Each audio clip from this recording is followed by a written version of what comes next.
Good afternoon. Thanks for joining us here at NASA's Johnson Space Center. Today is March 19th, 2019. Today we're going to be talking about some of the spacewalks coming up in the next 3 weeks, specifically the first 2 of those 3 spacewalks to upgrade batteries on the outside of the International Space Station. Currently aboard is Expedition 59. 3 crew members just arrived less than a week ago, and we'll have 4 spacewalkers over these next 3 weeks. Here's a photo of them from left to right. We have NASA's Anne McClain, NASA's Nick Kagey, NASA's Christina Cook, and Devise St. Jacques of the Canadian Space Agency. The first 2 will be conducted by Nick Kagey, the first will be conducted by Nick Kagey and Anne McClain. Anne McClain will do her second EVA with Christina Cook for the March 29th spacewalk. Again, we're talking about the 2 spacewalks coming up in the next 2 weeks, March 22nd and 29th, to upgrade batteries on the outside of the International Space Station. We'll come back and talk about that 3rd one in a few weeks. With me, of course, is a panel of experts who's going to go into all the details of these upcoming spacewalks. To my right, we have Kenny Todd, Operations Integration Manager for the International Space Station. Next, we have Mary Lawrence, the Flight Director for these next 2 spacewalks. And then lastly, we have Jackie Kagey, the Spacewalk Officer for Spacewalks 52 and 53 to upgrade the batteries on the outside of the International Space Station. So first, we'll start, as always, with a few opening comments from our panel of experts. We'll go down the line and get a comment from each of them, and then we'll open it up for questions. Of course, we have some media here in the room. We'll have some phone calls, and we'll be taking questions using the hashtag AskNASA on social media. Again, for those of you on the phone, please remember to press *1 to notify that you want to ask a question. If you realize that question has been answered already, just press *2 to withdraw it. So with that, we'll start to my right. Kenny Todd, take it away. Hey, thanks, Gary. And good afternoon, everyone. It's great to see you. It just seemed like yesterday that I was sitting here and we were talking about the splashdown of Demo 1, but the reality is that's been almost 2 weeks ago. And so in this program, time really does fly. It's great to have 58S on board. Having the crew back up to 6 again really puts us in a position to be able to go do these EVAs that, quite frankly, we've been talking about for the better part of a year and been actually trying to get them scheduled since September. So I'm sure the 2 folks to my right are finally happy to be on the schedule and ready to go execute. So anyway, we're excited about getting these batteries installed and getting that work behind us. So again, we'll talk about the first couple of EVAs here. These 2 EVAs are part of a triple that we're going to do right here at the front end of the increment. We'll be back to talk about the 3rd EVA in another week or so. But anyway, once we get through this triple, we're back to the visiting vehicle carousel that we sometimes get into. The month of April is going to be very busy relative to visiting vehicle traffic. Our Russian friends are going to launch and dock another Progress vehicle. They will again use a 2-orbit rendezvous technique, which is their 2nd flight that they're doing that on. So anyway, they had good success with it back in July, and so we're certainly eager to see how things go again with 72P. And then about a week and a half or so later, on the 17th of April, Northrop Grumman will launch their 11th commercial cargo resupply flight, their Cygnus module. And so we'll welcome that Cygnus aboard around the 19th of April. And then about 10 days later, we'll be back in what we call dual berth visiting vehicle mode, where we'll have the SpaceX 17 Dragon on board, and with it, as usual, several thousand pounds of cargo and science. And so we really look forward, especially with this particular crew, who are just arriving to station, really getting up and running and getting some new science on board for them for the next few months. So we're pretty excited about that. The Cygnus will be on for about 3 months or so. It'll take us into July. But between now and then, like I said, we've got these EVAs to get done. We've got a lot of science to do. This particular increment will wrap up around the end of June timeframe when we bring Anne and David home. And so, as well as Oleg. So we'll look forward to an action-packed next 3 months or so. But first and foremost, again, these 2 EVAs, we've been working to try to get them on the schedule for quite a while, and to finally have this opportunity early in the increment. I know Christina and Nick and David and Ann are really excited and have been studying hard. So we'll look forward to getting those executed over the next week or two here. So with that, I'll let Mary tell you about what we're going to do. Okay. So I think Jackie's going to detail the EVA plans kind of in detail here. She even has a nifty little video to go with it. But what I think I'll talk about is just the preparation operations that we've been doing. Preparing for a spacewalk is a very busy time, as you know, on orbit and also here on the ground. What's unique about these operations is we're not just doing 2 EVAs, we're also doing about 12 days of highly choreographed dynamic operations in order to set up the EVA so that the crew members are able to go outside and complete the operations for us so we can reactivate some power channels. So we're replacing some batteries, nickel hydrogen batteries, 12 of them out on the P4 truss.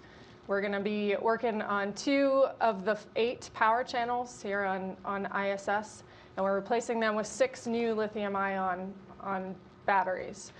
Most of this work, we prefer to do as much of it robotically as possible, and that's both to reduce the risk of sending crew members outside for multiple EVAs, and it also is a really good exercise and use of our robotic arm and the capabilities we have associated with that. So on Saturday, we kicked off the battery operations for the 4A power channel, and we started discharging and draining the batteries in order to make them safe for removal. And then later, actually yesterday afternoon, we terminated the drain on the batteries and got started on the robotic operation. So up to this point, we've already removed 2 of the old nickel hydrogen batteries from the 4A channel, and we've replaced one of them with a lithium-ion battery. We're going to continue to do these robotics for about 48 hours, and then we'll be complete with that.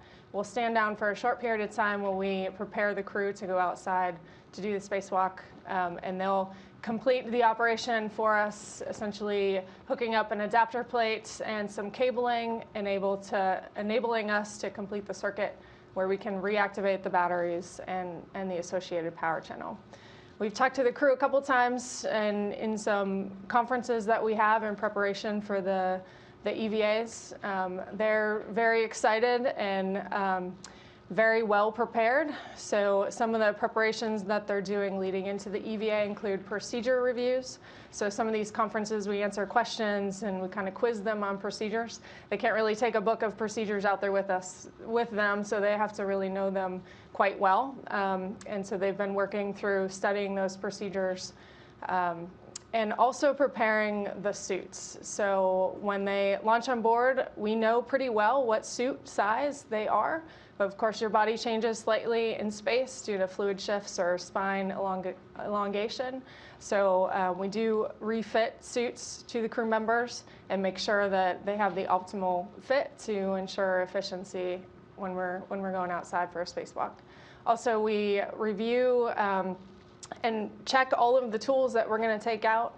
We do a lot of preparation to verify that we're going to take out the right tools that we might need for the nominal operations and also in a contingency case. So we think through that, we pack those bags, and we do a lot of inspections of tethers and the tools that we're going to take outside. We also charge batteries, install cameras on their suits, and prepare those types of things. So the crew's very busy and very well prepared so far leading into the EVA for Friday. With that, I think we have an animation that shows an example of some of the robotics ops that we'll do.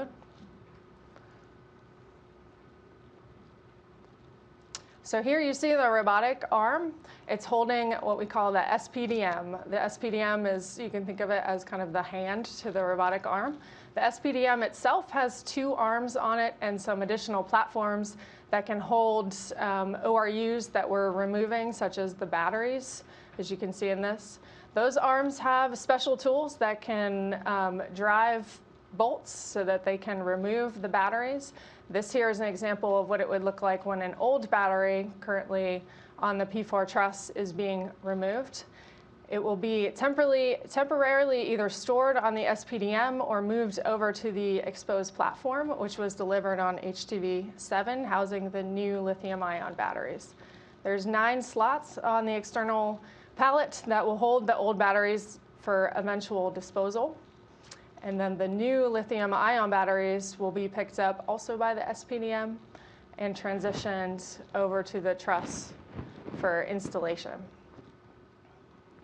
There are only 9 slots on the exposed pallet, so we can only dispose of 9 of the nickel hydrogen batteries that currently exist. 3 of them will need to be permanently housed on the IEA, which is the Integrated Electronics Assembly, where we're installing the new batteries. And when Jackie talks through the EVA, she'll show you kind of the choreography of how the crew will complete the installation and kind of leapfrog over some of those batteries for permanent storage on ISS.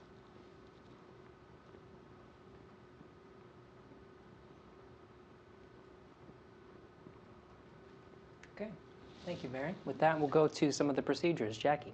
Okay, thank you very much, Gary. Basically, my team, as Kenny has said, has been working on this EVA for quite a while now. I have my task lead, Greer Will, and her OJT, Emma, and my EMU is Reagan Cheney, and airlock is Dave Simon. We've been preparing these procedures and getting them ready to do starting last September, but due to scheduling issues, we have not done these EVAs yet. One of the first things, as Mary said, the robotics sets us up to go out the door with 3 lithium-ion batteries installed on the truss, and then we remove the adapter plate from the exposed pallet and take it over to the truss. Once we mate the adapter plate, we connect an umbilical, and that will mate to the battery pair so that the battery channel can reactivate once we get the 3 battery pairs mated. I think with that, we'll step into the EVA video that we've prepared to show you the choreography of the EVAs themselves. Basically, we go out the door, we take 2 adapter plates, we move them to the truss, hook them up, and then we'll go back, get the 3rd adapter plate, and take it to the truss. So with that, let's roll the video. At the beginning of the first battery EVA, the crew will egress the airlock, bringing out their tool bags and a V-guide bag. They will then translate with the bags to the back of S0 to stow it for a future contingency EVA. This is just moving hardware to the outside of the station in order to make more room inside.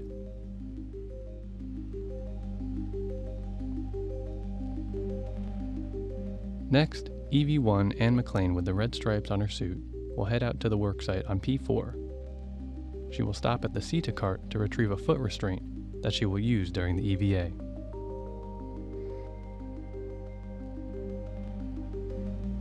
From there, McLean will continue to the P4 truss segment, where she will set up all the tools needed for the P4 worksite.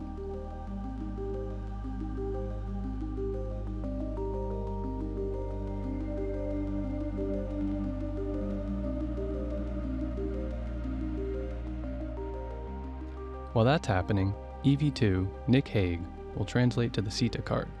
He will move the CETA cart outboard in order to create a bridge between the P4 truss and the exposed pallet for the crew.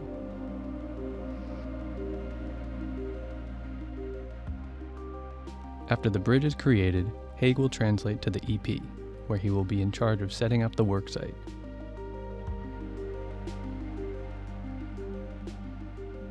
He will start by releasing high launch torques on all the bolts needed for this EVA.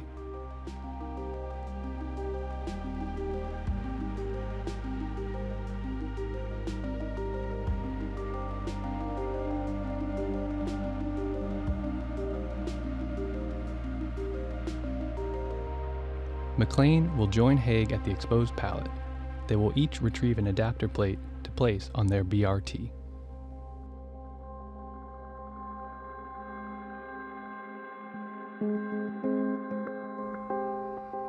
The crew will release the last bolt on the adapter plates and place an adapter plate on each BRT to translate down to the P4 worksite.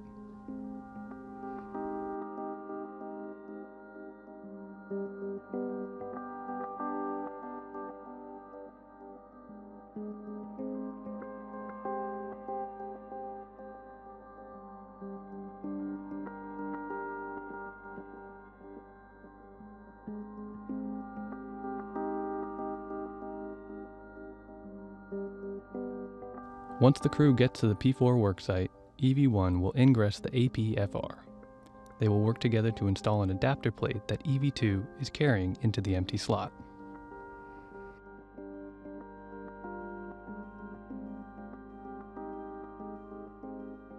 The spacewalkers will connect cable to complete the mating of this battery pair.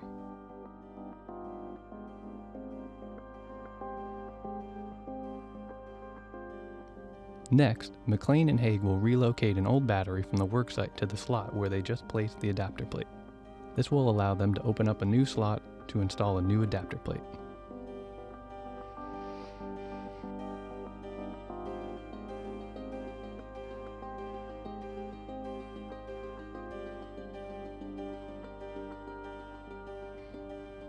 The crew installs the new adapter plate into the empty slot and connect cable to complete the circuit for the second battery pair.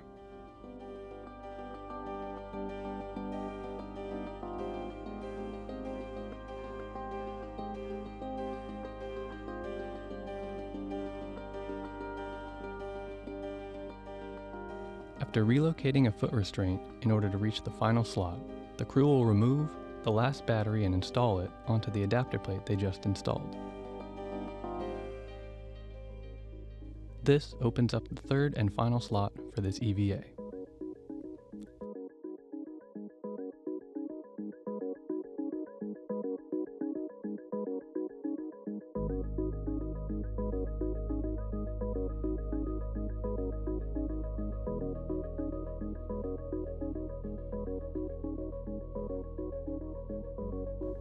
Once that slot is open, the astronauts will translate together to the exposed pallet to retrieve the third adapter plate and clean up the EP worksite.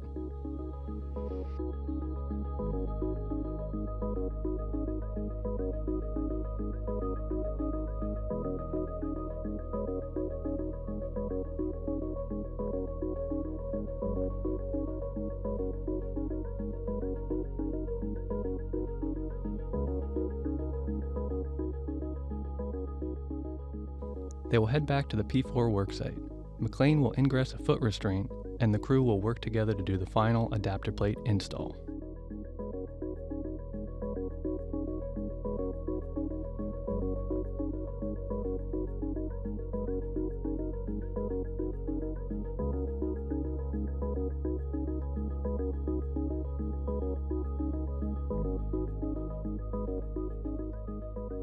Once bolted down, the crew will connect cable mating the third battery pair.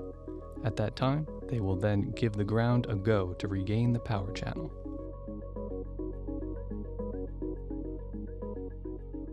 The crew will clean up the P4 worksite, head to the airlock, and ingress, completing the EVA.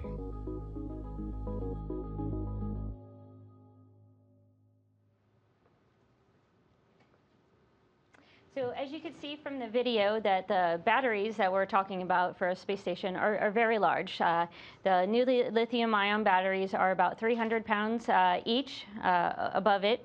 And you can see here we have, this is our new lithium-ion battery. These are NBL mock-ups that we use in the neutral buoyancy laboratory to plan the EVA and to train the crew members on how to handle the batteries and the APs themselves. And here is our adapter plate.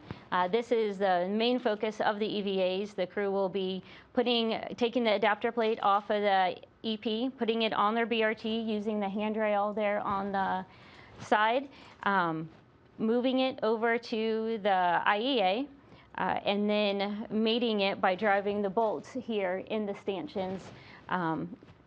There's a bolt in each stanchion. One's a jacking bolt, one's a structural bolt, and the crew will drive both. After that, they will take the connector, unroute it from the adapter plate, and move it over and connect it to the lithium-ion battery connector. That would complete the battery pair. The crew has practiced this, all four of them have practiced this in the NBL before they left the ground. And it is similar to what we did on orbit for EVAs 38 and 39, which upgraded the S4 truss. That said, we have Thomas Pesquet as our ground IV walking the crew members through this EVA.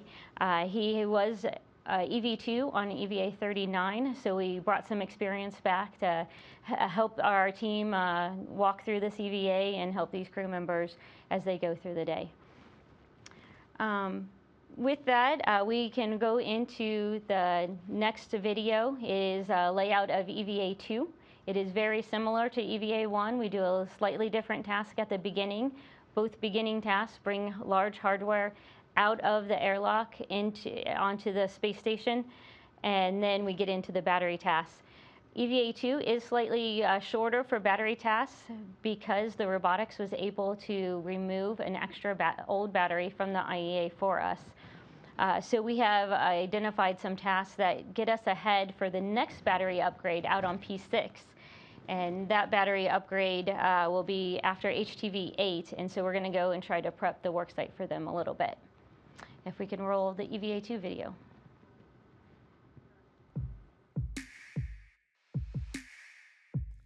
The crew begins the EVA by egressing the airlock and handing out the tool bags. They then hand out the new adjustable grapple bar, or AGB.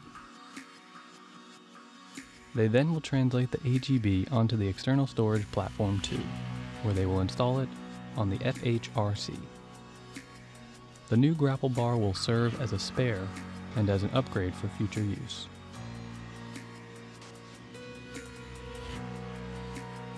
Next, EV1, Anne McLean with the red stripes on her suit, will head out to the worksite on P4. She will stop to retrieve an APFR, or foot restraint, that she will use during the EVA.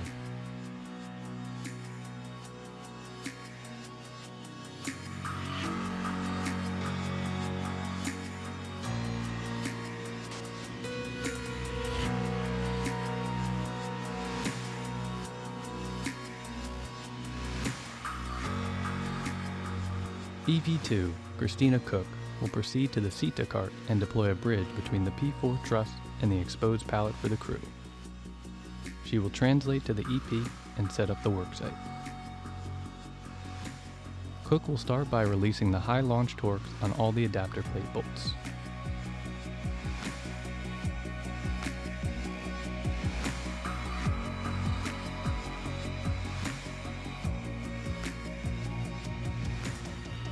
At this time, McLean will join her at the exposed pallet.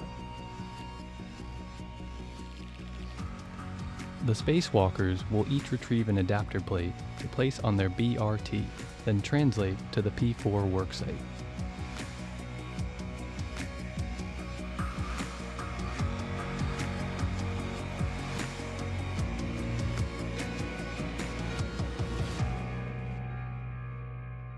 Once at the worksite, EV1 will ingress the APFR.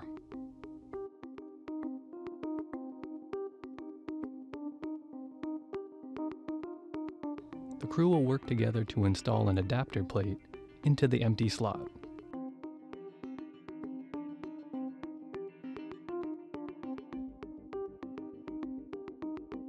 Once the adapter plate is bolted into place, the astronauts will connect cable to complete the battery pair circuit in the first slot.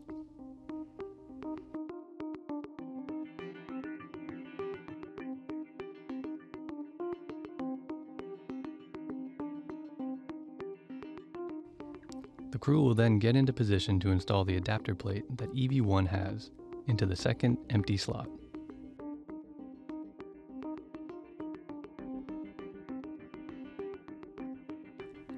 They will connect cable to mate the second battery pair for this EVA.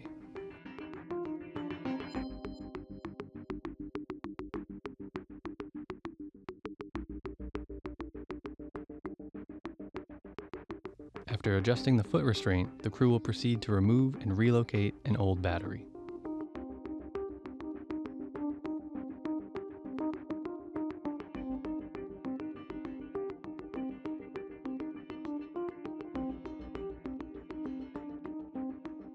The crew will install that old battery on an adapter plate, freeing up the third empty slot on this EVA.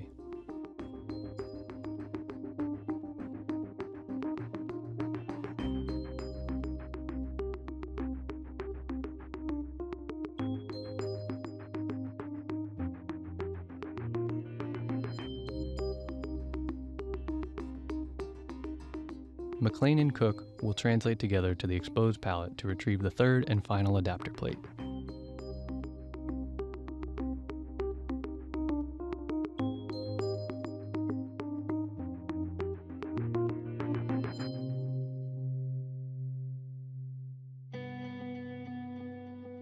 They will clean up the EP worksite and translate back to the P4 worksite.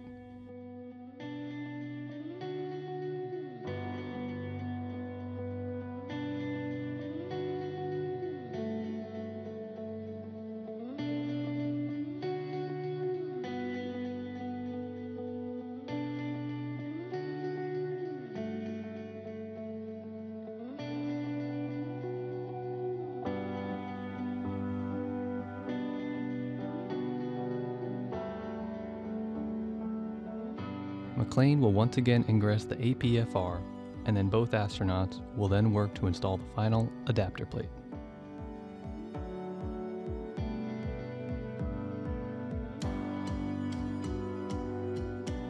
After connecting the cable, the crew will give the ground a go to regain the power channel.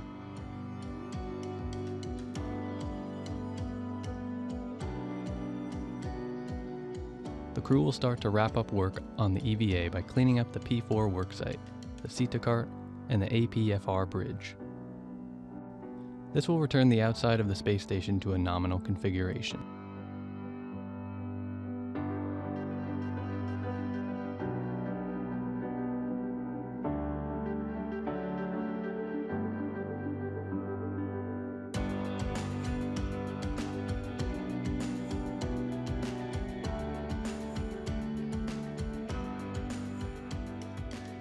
At this point, we should have a little under an hour of spare time left on this EVA. We will use this time to prep P6, which will be the next truss to get upgraded batteries during HTV 8. The P6 spacewalkers will not have the benefit of robotics due to arm reach, so more EVAs will be required.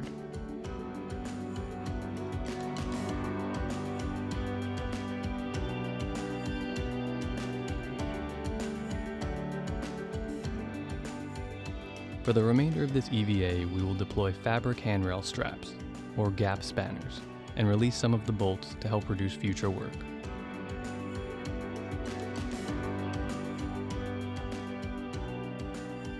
Anne and Christina will return to the airlock and ingress, completing the EVA.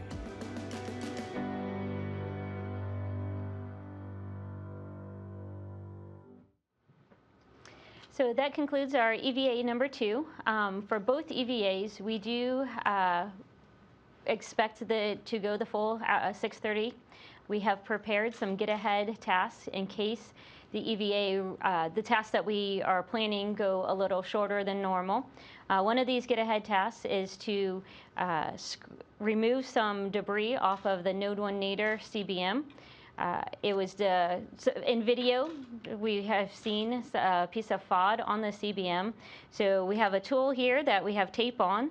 We would use the tape to dab the debris off. And if that doesn't work, we then have a scraper with a Teflon end that's safe to use on the CBM to scrape it off. And that is just one of the get-ahead tasks that we have ready to go in case we have extra time on either EVA.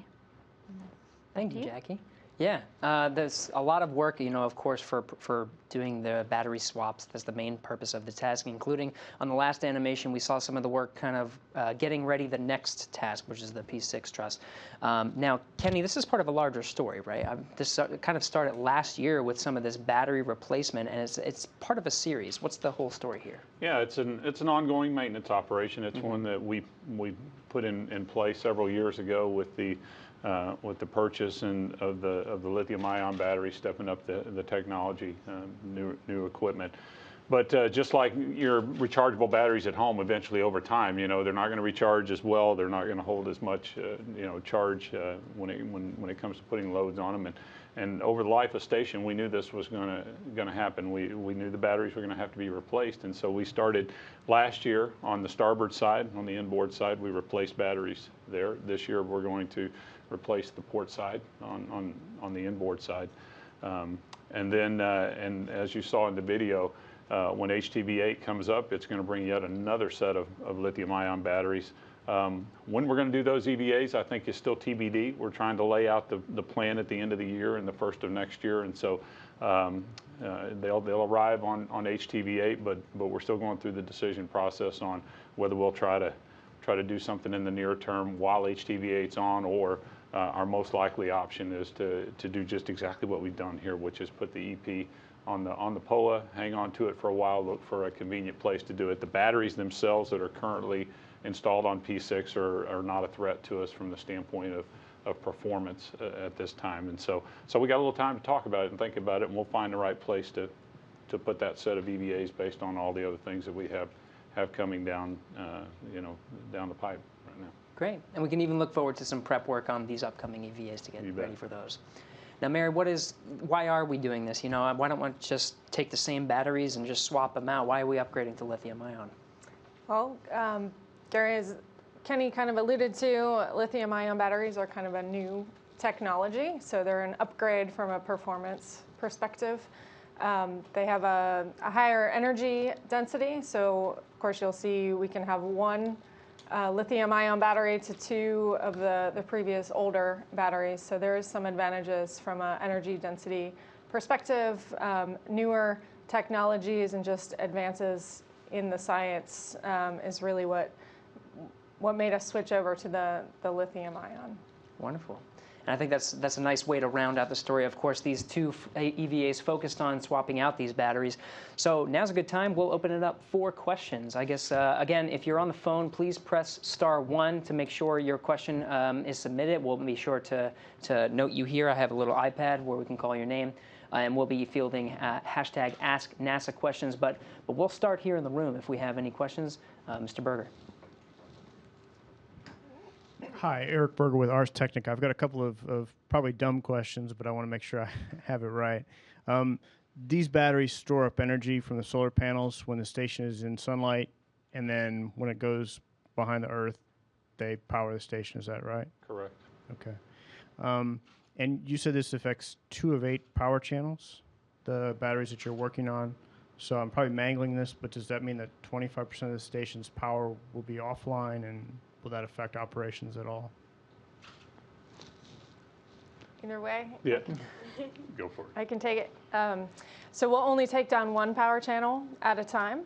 So we have a lot of redundancy in our power kind of across ISS. So we can afford to kind of take one channel down, and what we do is what we put in place is called a seamless power channel handover, where we transition the loads that are currently on one power channel over to a sister power channel that will support the loads temporarily. We do lose a little bit of redundancy in that regard, but there's very little impact to the overall power loading across the station in that configuration. And then finally, if you had a larger vehicle like the space shuttle available, could you have brought up like a pallet of 6 of those at once and just kind of like taken out the old ones and put in a new pallet of 6 batteries, or would they have to be modular like this no matter what sort of volume limitations you had on up to station? Yeah, I think if you look at the way the station is constructed, particularly in the area of the integrated electronics assembly, it's not a remove and replace at the big level with all the individual batteries in it. It's not that type of plug and play. It was never designed, and the station wasn't built that way. So having a shuttle available to us wouldn't have really provided us an opportunity to do it any different in terms of the actual, robotics and EVA operation. Mr. Perlman. Hi, Robert Perlman with CollectSpace.com. There's been some promotion before this about the fact that the second of these EVAs will be the first spacewalk to be conducted by all women. But it was mentioned that the planning for these EVAs dates back to last fall. Can you just set the stage a little bit? How many other crew members have been assigned or temporarily penciled in to do these EVAs, and just the planning purposes that has now resulted in this lineup? Okay. I've kind of lost track at this point, I think, with the number of crew members, and exactly, Jackie might have kept track of that a little bit better than me. But how we handle that, it's actually pretty common. We plan EVAs to fall in a particular time frame, and as you guys are aware, things change all the time. So Depending on when the operations, we have an opportunity to kind of fit in a spacewalk. What we do is try to guess essentially when approximately that's going to happen and what crew members will be on orbit at that time. And then we train crew members on increments kind of on the front side and the back side of those operations just to cover our bases. In the event that the operations should slip to a new crew member, we just want to make sure that everyone is kind of well trained generically in these operations. We also kind of generically train EVA skills so that things like bolt operations could be achieved by any kind of generically trained EVA crew member if they didn't have the benefit of training the choreography specific to these operations. And just a general question about the spacesuits being used. These are the same EMUs, or at least parts of them are the same EMUs that have dated back through the shuttle program. Do you have some sense of the specific histories of the spacesuits that are on station now and how far back their history goes? That's a great question. I'll have to look at the ones specific for this EVA. But in the last couple of years, we were using a suit that dated back 30 years from its first use. So these have been over a long span, but they have been upgraded on the ground between the end of shuttle and before we left them on board for station for long-term use. Each suit gets checked out before we go out the door so we can confirm that everything's in working order before we ever take it outside. But I'd have to get back to you on these particular suits when they were first launched. But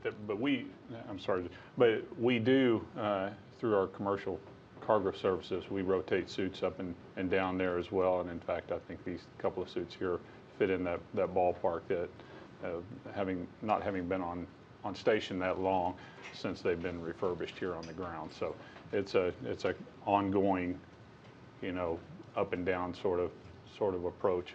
They're certified for a certain number of EVAs, certain number of years on station, and then we'll bring them home, refurb them. We have that capability to do that, and so we're continuing to do those type of refurbishment operations.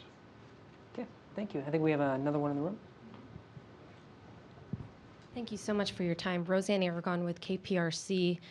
Just wanted to direct this question really to anybody, but maybe specifically Mary or Jackie, about this moment where EVA 2 will have 2 women going up. And we just were at Space Center Houston covering girls in STEM at the Girls STEM Academy, and they are inspired by these women, including you all who are helping lead this. So can you just talk to me about what this moment is like for you as women in STEM, and specifically women who's leading this space mission? Sure. I'll kick that off.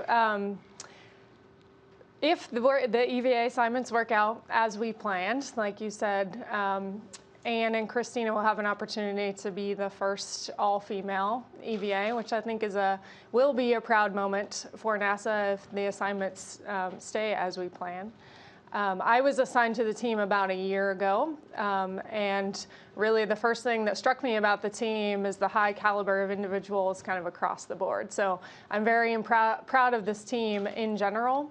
I'm also excited for all 4 of the USOS crew members on orbit that will get an opportunity to do EVAs hopefully over the next month. So I'm excited to see that and to be part of the first, all-female EVA. I think certainly if they can inspire kind of that next generation of space explorers, they're certainly worthy of that inspiration, and I'm just really proud to be a part of it.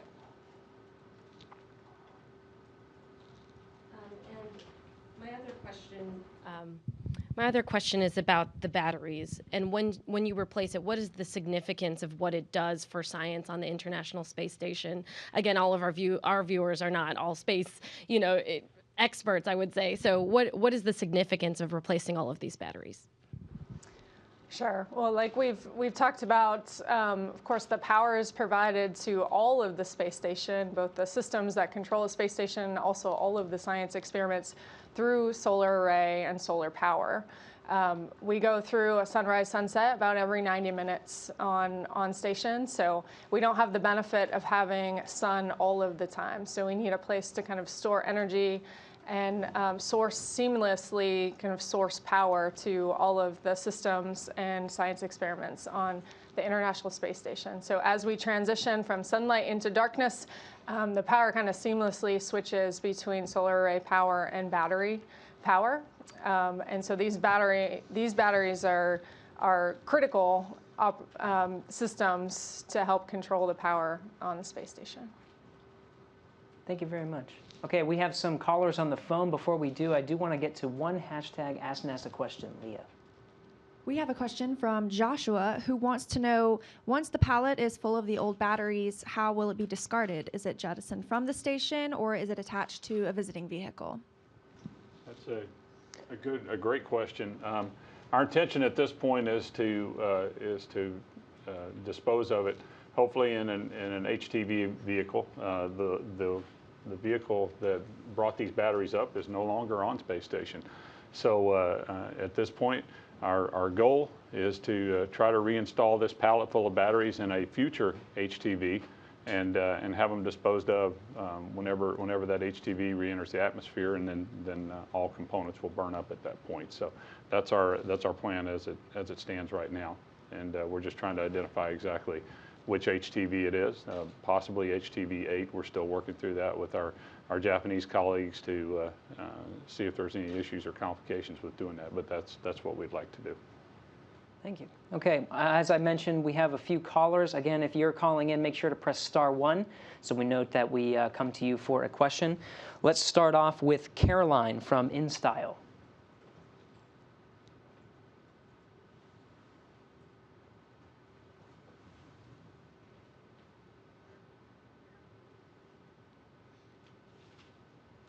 Okay.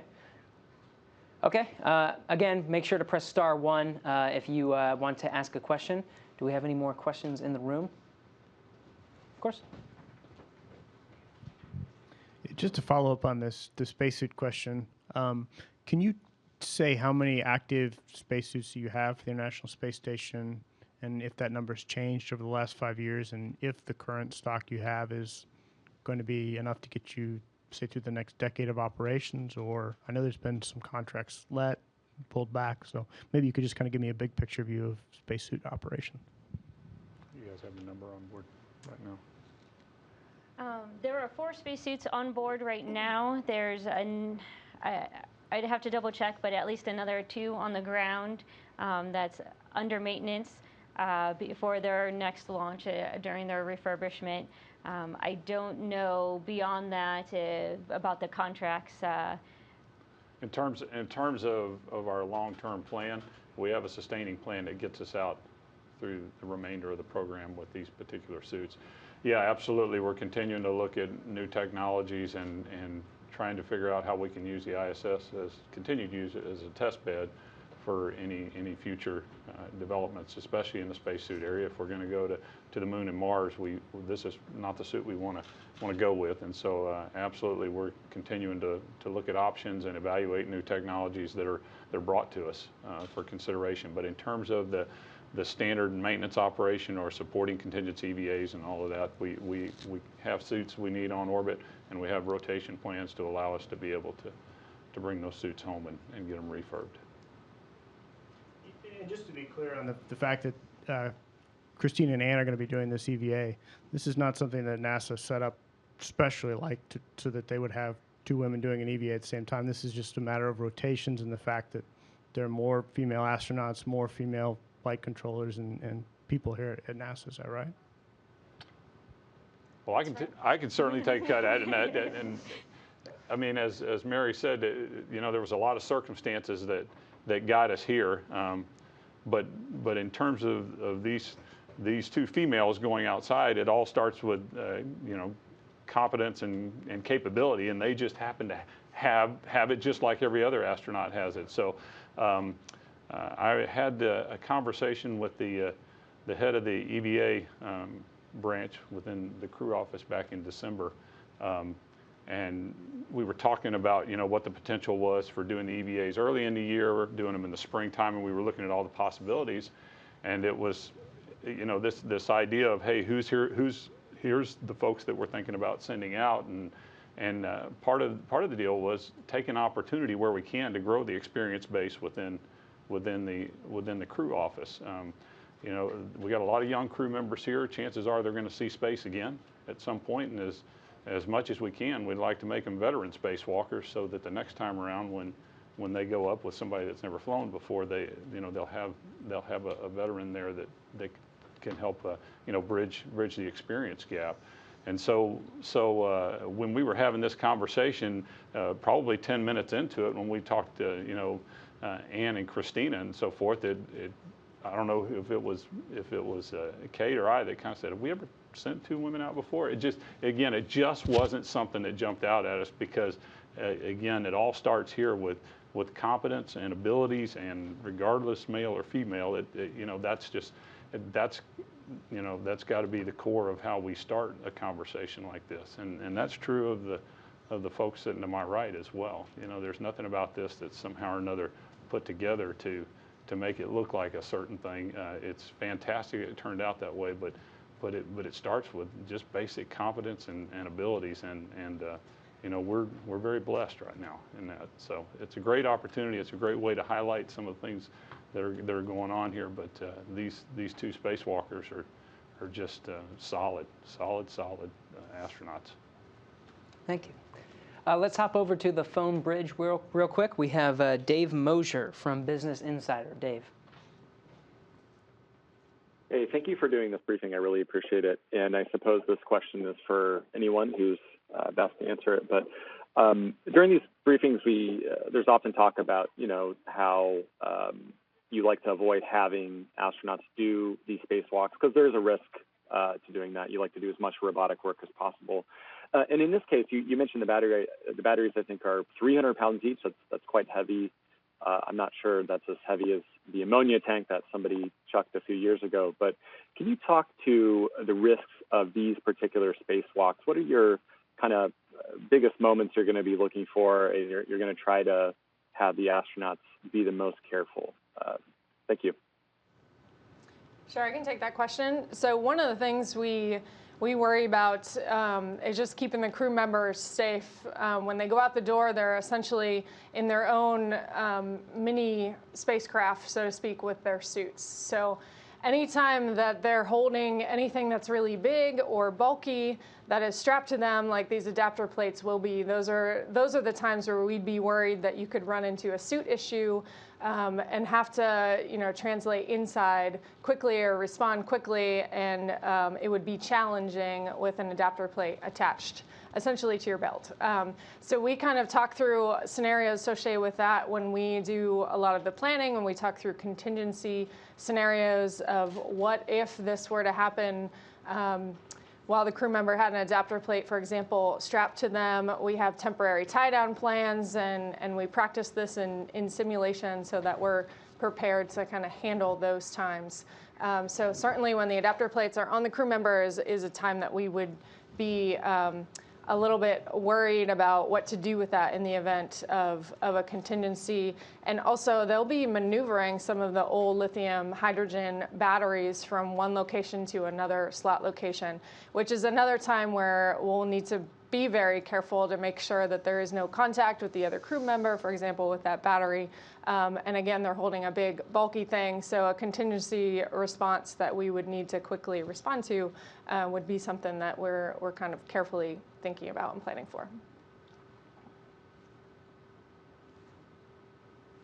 Okay, thank you from Dave. Again, if you're on the phone bridge, please press *1 to make sure that we have prompted you to ask a question. We'll take a hashtag Ask NASA question. Again, keep sending those on social media. Leah, hashtag Ask NASA. Bob's question is, did the old batteries die, or is this more of a precautionary change?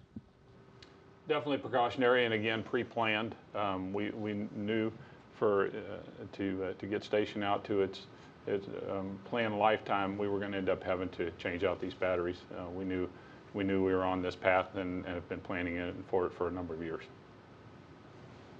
Okay, we also have a question from Mr. Hancock's class about spacewalks in general. So how long does it take to get suited up for a spacewalk? That's a great question. The day is a very long day for the crew members. They wake up first thing in the morning and they get to get themselves ready in the morning just like any other day. But fairly soon after that, they get on oxygen masks to start pre-breathe. And we step into a series of procedures that will get them suited up and purge the nitrogens from their system to last so that we lower the risk of any DCS risk for the day. It takes about 4 to 5 hours on the morning of the EVA before we go out the door for the spacewalk. Another question about the spacesuits. Is oxygen only used in the spacesuits, or is nitrogen used as well? It is a pure oxygen environment in the spacesuit. There is no nitrogen in the spacesuit. Great questions. We're going back to the phone bridge. We have Hanneke waiting from space.com. Hi, thanks for taking my question. So I'm wondering, we've been having this ongoing power upgrades at the space station with all these different spacewalks for several years. Where do these next 2 spacewalks put us in terms of the progress? Or do we have like an end goal here, or is this just kind of ongoing perpetually? If you look at the expected life of station, our plan is not to do another set of battery swaps. From an ongoing maintenance standpoint, we still have to do the outboards, so that'll take a series of operations and EVAs for batteries that are going to come up later this year, and that'll get the port side outboard, and then we have to go do the starboard side outboard. So once we get done with this set of batteries here, we have two more sets of EVAs, if you will, to round out the full set of battery replacements, and that should get us out through the end of the program. Excellent. Okay, we'll do one last sweep here in the room. Any last final questions before we break? Okay. How long will these lithium batteries last? How often would you have to replace them theoretically if you use them to the end of its life? That is a very good question. I just know it's a very long time. I would have to look at it. I mean, it becomes a performance issue at some point. When do they start to degrade? When do they become degraded so much that we couldn't use them? But they're years and years and years. But that's a good question. I can get the answer for you. That's a good question. The current batteries, of course, have been on orbit for more than 10 years, so we would expect these to last similar length of time. Plus, they're a newer technology, and they can go through several discharge cycles that, like Kenny said, I think probably take us out towards the end of the ISS program. Okay. Very good questions all around. Thank you for joining us here today to brief these upcoming spacewalks. Again, Nick Hague and Ann McLean will head out on Friday, March 22nd. We're set to begin our coverage at 5:30 a.m. Central Time, 6:30 a.m. Eastern for both spacewalks, both the one Friday, March 22nd and Friday, March 29th. They're set to go out the door. I believe the first one at 7:10 a.m. Central, 7:20 for the second one, just for TDRS satellite coverage to make sure we have good video and audio coming from the International Space Station. So again, thank you for tuning in to our preview briefing to see what's coming up over these next few weeks, replacing the batteries, a larger set of spacewalks to do the entire truss segment of the International Space Station, upgrading from nickel hydrogen to lithium ion. Stay tuned for our coverage coming up next Friday and the Friday after, March 22nd and March 29th. And finally, thanks to our great briefers who were able to field our questions today. Thanks. We'll see you next time.